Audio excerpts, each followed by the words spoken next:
কাজ যেমনই হোক, কেউ যখন তোমাকে কোনো কাজ দিচ্ছে সেই কাজটাকে নিজের মনে করে তাকে সম্মান করে কাজটা ভালোভাবে করতে শেখো। দেখবে একদিন তোমার নিজের কাজেও তুমি সফল হবে।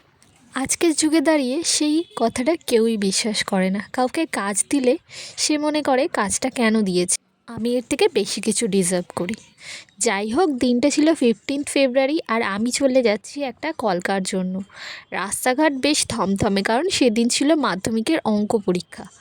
তো তারপর আমি অটোয় করে চলে এসেছি তারাতলায়, লোকেশনটা ছিল বাটানগর।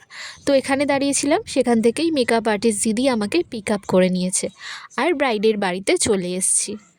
তো এখান দিয়ে সিঁড়ি দিয়ে উঠছি, একটা কুকুর ছিল যেটার খুব ভয় পাই আমি, সেটাকে আমার জন্যই ওরা সামনে রেখেছিল।